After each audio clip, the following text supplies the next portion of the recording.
Assalamu alaikum students. Today we will start week 4 lesson of business studies for class C1. Our resources are Cambridge IGCSE Business Studies book, whose writer are Peter Stimson and Karen Borrington. Our contents are objective, review, enterprise, business growth and size measure and compare the size of businesses, explain how business can expand internally and by merger and takeover, explain why some businesses remain small. Objectives are: by the end of lesson, students will be able to explain how to measure and compare the size of business, explain how business can expand internally and by merger and takeover, explain why some businesses remain small. But first of all, let's review the last week. Entrepreneur is a person who organizes, operates, and takes a risk for a new business venture. Characteristics of successful entrepreneurs are hardworking, risk taker, creative, optimistic, self-confident, innovative, independent, and effective communicator.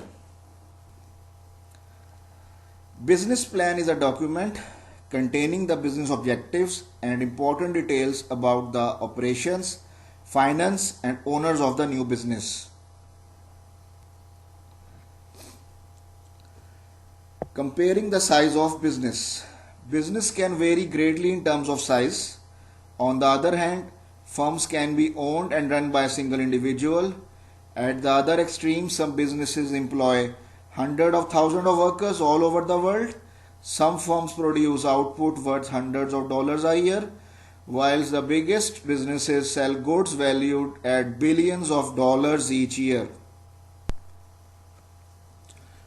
Who would find it useful to compare the size of businesses? Number 1. Investors.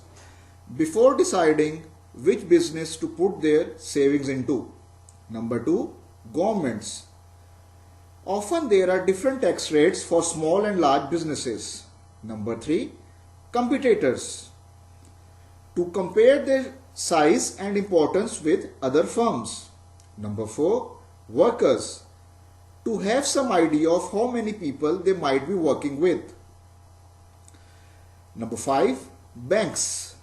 To see how important a loan to the business is compared to its overall size. Business size can be measured in a number of ways. The most common are number of employees. This method is easy to calculate and compare with other businesses. Number 2, value of output. Calculating the value of output is a common way of comparing business size in the same industry, especially in manufacturing industries. Next is value of sales. This is often used when comparing the size of retailing businesses, especially retailers selling similar products, for example, food supermarkets. And the last is value of capital employed. This means the total value of capital invested in the business. Why do owners often want their businesses to grow? The owners of businesses often want their firms to expand. Some benefits are the possibility of higher profits for the owner, more status and prestige for the owners and managers, lower average cost, larger share of its market. How can business grow? Business can expand in two main ways: internal growth and external growth. External growth occurs when a business expands its existing operations. External growth is when a business takes over or merges with another business. Horizontal integration is when one firm merges with or takes over another one in the same industry at the same stage of production. Vertical integration is when one firm merges with or takes over another one in the same industry but at a different stage of production. Vertical integration can be forward or backward. Conglomerate integration is when one firm merges with or takes over a firm in a completely different industry. This is also known as diversification. Why do some businesses stay small? Not all businesses grow. Some stay small, employing few people and using relatively little capital. There are several reasons why many businesses remain small. The type of industry the business operates in, the market size, and the owner's objectives. Why some businesses fail? Not all the businesses are successful. The rate of failure of newly formed businesses is high in some countries.